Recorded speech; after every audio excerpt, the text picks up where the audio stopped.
ಇನ್ನು ರಾಯಚೂರಿನಲ್ಲಿ ಕುಡಿಯುವ ನೀರಿಗಾಗಿ ಬೀದಿಗಿಳಿದಿದ್ದಾರೆ ಜನ. ಜಿಲ್ಲಾಧಿಕಾರಿ ಬಂಗಲೆಗೆ ನುಗ್ಗೋದಿಕ್ಕೆ ಅಂತ ಹೇಳಿ ನಿವಾಸಿಗಳು ಪ್ರಯತ್ನ ಪಟ್ಟಿದ್ದಾರೆ. ರಾಯಚೂರಿನಲ್ಲಿ ಕುಡಿಯೋ ನೀರಿಗೋಸ್ಕರ ನಡೀತಾ ಇರುವಂತಹ ಒಂದು ಹಾಹಾಕಾರ. ಜಿಲ್ಲಾಧಿಕಾರಿ ಬಂಗಲೆಗೆ ನುಗ್ಗೋದಿಕ್ಕೆ ಅಲ್ಲಿನ ನಿವಾಸಿಗಳು ಮುಂದಾಗಿದ್ದಾರೆ.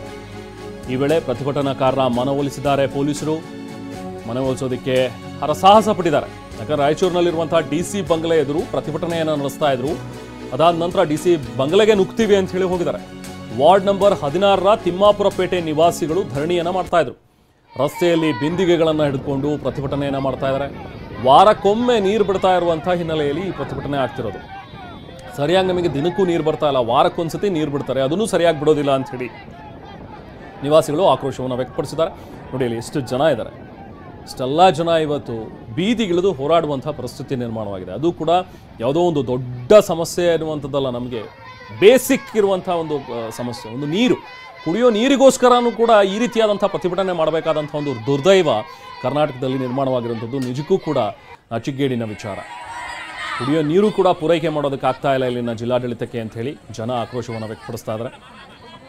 ಬೇರೆ ದೊಡ್ಡದಾದಂಥ ಬೇಡಿಕೆ ಏನಲ್ಲ, ಬೇಸಿಕ್ ಒಂದು ಫೆಸಿಲಿಟಿ, ಕುಡಿಯೋದಕ್ಕೆ ನೀರು, ಅದು ಕೂಡ ಸಿಗದೇ ಇರುವಂಥ ಪರಿಸ್ಥಿತಿಯಲ್ಲಿ ನಿರ್ಮಾಣವಾಗಿದೆ.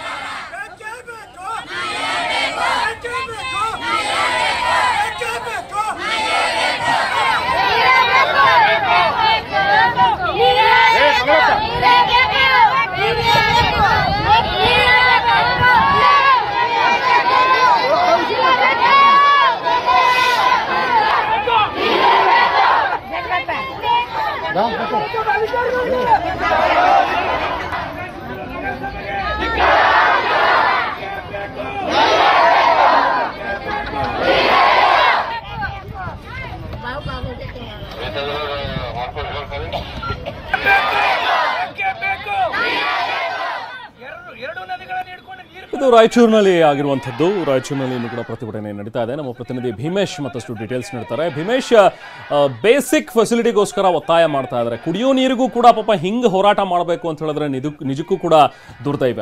ಏನು ಸಮಸ್ಯೆ ಆಗ್ತಾ ಇರೋದು? ಏನಕ್ಕೆ ನೀರು ಪೂರೈಕೆ ಸರಿಯಾಗಿ ಆಗ್ತಾ ಇಲ್ಲ? ರೆಹಮಾನ್, ಏನಂತಂದ್ರೆ ಕಳೆದ ಕೆಲ ತಿಂಗಳುಗಳಿಂದ ಏನು ಬರಗಾಲ ಇದೆ, ಹಿನ್ನೆಲೆಯಲ್ಲಿ ಕೃಷ್ಣಾ ನದಿ ಕೂಡ ಬತ್ತಿರುವಂತದ್ದು. ಹೀಗಾಗಿ ಸಮರ್ಪಕವಾಗಿ ನಗರಸಭೆ ನೀರನ್ನ ವಾರ್ಡ್ಗಳಿಗೆ ಸರಬರಾಜು ಮಾಡ್ತಿಲ್ಲ ಅನ್ನುವಂಥದ್ದು. ಒಂದು ವೇಳೆ ಕೃಷ್ಣಾ ನದಿ ನೀರೇನು ಇಲ್ಲ, ಈ ಕಾರಣಕ್ಕಾಗಿ ಟ್ಯಾಂಕರ್ ವ್ಯವಸ್ಥೆ ಮಾಡಬೇಕಿತ್ತು. ನಗರಸಭೆ ಸಂಪೂರ್ಣವಾಗಿ ವಿಫಲರಾಗಿರುವಂತದ್ದು. ಜೊತೆಗೆ ಸಾಕಷ್ಟು ಬಾರಿ ನಗರಸಭೆಗೆ ದೂರನ್ನ ಕೊಟ್ರೆ, ಮನವಿ ಮಾಡಿದ್ರು ಕೂಡ ಯಾರು ಕೂಡ ಕ್ಯಾರೆ ಅಂತಿಲ್ಲ ಅಂತ ಹೇಳಿ ವಾರ್ಡ್ ನಂಬರ್ 6 ರಾಯಚೂರು ನಗರದ ವಾರ್ಡ್ ನಂಬರ್ 16ರ ಒಂದು ತಿಮ್ಮಾಪುರ ಪೇಟ್ನ ನಿವಾಸಿಗಳು ಎಲ್ಲರೂ ಕೂಡ, ಅದರಲ್ಲೂ ಪ್ರಮುಖವಾಗಿ ಹೆಣ್ಮಕ್ಳು ಜೊತೆಗೆ ಮಕ್ಕಳು ಎಲ್ಲರೂ ಸಮೇತ ಏನು ಪಾದಯಾತ್ರೆ ಮೂಲಕ ಒಂದು ರೀತಿಯಲ್ಲಿ ಡಿಸಿ ಕಚೇರಿಗೆ ಏನು ಮನೆ ಹತ್ರ ಬಂದು ಮನೆಗೆ ನುಗ್ಲು ಕೂಡ ಯತ್ನ ಮಾಡಿದ್ರು. ಆ ಸಂದರ್ಭದಲ್ಲಿ ಪೊಲೀಸರು ಮನವೊಲಿಸಿ ಡಿಸಿ ಬಂಗ್ಲೆ ಎದುರುಗಡೆ ಪ್ರತಿಭಟನೆ ಮಾಡ್ಲಿಕ್ಕೆ ಅವಕಾಶ ಕೊಟ್ಟರು. ಈ ಸಂದರ್ಭದಲ್ಲಿ ಎಲ್ಲೊಂದ್ ಕಡೆ ನೀರಿಗಾಗಿ ಯಾವ ರೀತಿ ಅವರು ಪರಿತಪಿಸ್ತಾ ಇದ್ದಾರೆ ಅನ್ನುವಂಥದ್ದನ್ನ ಎಳೆಯಾಗಿ ಬಿಚ್ಚಿಟ್ರು.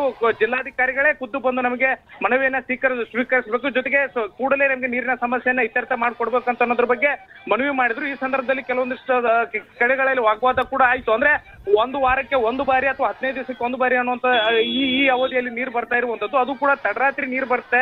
ಈ ಸಂದರ್ಭದಲ್ಲಿ ಮಕ್ಕಳನ್ನ ಓದಿಸೋದು ಹೇಗೆ, ನಾವು ಕೂಲಿ ಮಾಡೋದು ಹೇಗೆ ಅನ್ನುವಂಥದ್ರ ಬಗ್ಗೆ ಸಾಕಷ್ಟು ರೀತಿಯಲ್ಲಿ ತಮ್ಮ ಸಮಸ್ಯೆಗಳನ್ನ ಮುಂದಿಟ್ಕೊಂಡು ನೀರಿನ ಸಮಸ್ಯೆ ಯಾವ ರೀತಿ ಆಗ್ತಾ ಇದೆ ಅನ್ನೋದನ್ನ ಕಣ್ತೆರೆಸುವಂತ ಕೆಲಸವನ್ನ ಮಾಡಿದ್ರು. ಸದ್ಯ ಪೊಲೀಸರ ಮನವೊಲಿಕೆ ಜೊತೆಗೆ ನಗರಸಭೆ ಮತ್ತು ಜಿಲ್ಲಾಧಿಕಾರಿಗಳ ಕಚೇರಿಯ ಕೆಲವೊಂದಿಷ್ಟು ಅಧಿಕಾರಿಗಳ ಬಂದು ಮನವೊಲಿಸಿ ಕೂಡಲೇ ಸಮಸ್ಯೆಯನ್ನ ಪರಿಹರಿಸಿ ಅಂತ ಹೇಳಿದ ಬಳಿಕ ಸದ್ಯ ಪ್ರತಿಭಟನಾಕಾರರು ಹಿಂದೆ ಸರಿದಿರುವಂತದ್ದು. Rehman. Okay, thank you Bhimesh. ಕುಡಿಯೋ ನೀರಿಗಾಗಿ ಬೀದಿಗಿಳಿದು ಹೋರಾಟ ಮಾಡಬೇಕಾದಂಥ ಒಂದು ದುಸ್ಥಿತಿ ಇಲ್ಲಿ ನಿರ್ಮಾಣವಾಗಿದೆ. ಬನ್ನಿ ಜನ ಏನು ಹೇಳ್ತಾರೆ, ಏನಕ್ಕೋಸ್ಕರ ಈ ಥರ ಸಮಸ್ಯೆ ಆಗಿದೆ ಕೇಳೋಣ.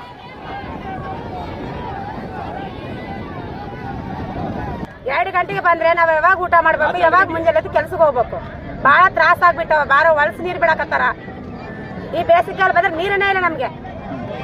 ಏನಾದ್ರು ನಮ್ ಕಂಪ್ಲೇಂಟ್ ಮನೆಗೆ ಹೋಗಿ ಹೇಳಿದ್ರೆ ಮತ್ತೆ ಯಾರು ಹಿಡ್ಕೊಂಬಂಗಿಲ್ಲ, ಯಾರು ಮಾಡಂಗಿಲ್ಲ. ನಮ್ ಕಂಪ್ಲೇಂಟ್ ಮತ್ತೆ ಎಷ್ಟು ಸತ್ತ ಅಂತ ಹೇಳ್ತಾರೆ. ಹೇಳಿ ಸರ್, ನಮ್ಗೆ ಬಹಳ ತ್ರಾಸ ಆಗ್ಬಿಟ್ಟ. 100 ಕಷ್ಟಕ್ಕೆ ನೀರ್ದು ಬಹಳ ಕಷ್ಟ ಆಗ್ಬಿಟ್ಟ ನಮ್ಗೆ. ಎಷ್ಟು ದಿನ ಆಯ್ತಮ್ಮ?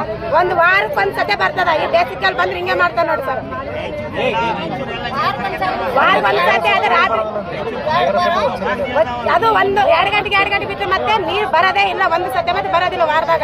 ಎಷ್ಟೊತ್ತು ಬಿಡ್ತಾರ? 1ಕ್ಕೆ 2ಕ್ಕೆ ಬಿಡ್ತಾರ ಸರ್ ರಾತ್ರಿ. ನಾವು ಕೆಲಸ ತೆಗೆದಕ್ಕೆ ಅದಕ್ಕೆ ಹೋಗೋರು ಯಾವಾಗ ನೀರು ಹಿಡ್ಕೋಬೇಕು, ಯಾವಾಗ ಹೋಗ್ಬೇಕು ಸರ್ ಹೊರಗ. 2 ಗಂಟೆಗೆ ಬಂದ್ರೆ ನಾವ್ ಯಾವಾಗ ಊಟ ಮಾಡ್ಬೇಕು, ಯಾವಾಗ ಮುಂಜಾನೆ ಕೆಲ್ಸಕ್ಕೆ ಹೋಗ್ಬೇಕು. ಬಹಳ ತ್ರಾಸ ಆಗ್ಬಿಟ್ಟವ. ಬಾರೋ ಹೊಲಸು ನೀರ್ ಬಿಡಕತ್ತಾರ. ಈ ಬೇಸಿಗೆ ಬಂದ್ರೆ ನೀರನೇ ಇಲ್ಲ ನಮ್ಗೆ. ಏನಂತ ನಮ್ ಕೌನ್ಸಿಲರ್ ಮನೆಗೆ ಹೋಗಿ ಹೇಳಿದ್ರೆ ಮತ್ತೆ ಯಾರು ಹಿಡ್ಕೊಂಬಂಗಿಲ್ಲ ಯಾರು ಮಾಡಂಗಿಲ್ಲ ನಮ್ ಕೌನ್ಸಿಲರ್ ಮತ್ತೆ ಎಷ್ಟು ಸತ ಅಂತ ಹೇಳ್ತಾರ ಹೇಳಿ ಸರ್. ನಮ್ಗೆ ಬಹಳ ತ್ರಾಸ ಆಗ್ಬಿಟ್ಟ 100 ಕಷ್ಟಕ್ಕೆ ನೀರ್ದು ಬಹಳ ಕಷ್ಟ ಆಗ್ಬಿಟ್ಟ ನಮ್ಗೆ. ಎಷ್ಟು ದಿನ ಆಯ್ತಮ್ಮ? ಒಂದು ವಾರಕ್ಕೆ ಒಂದ್ ಸತೆ ಬರ್ತದ. ಈ ಬೇಸಿಗೆಲ್ ಬಂದ್ರೆ ಹಿಂಗೆ ಮಾಡ್ತಾರ ನೋಡಿ ಸರ್.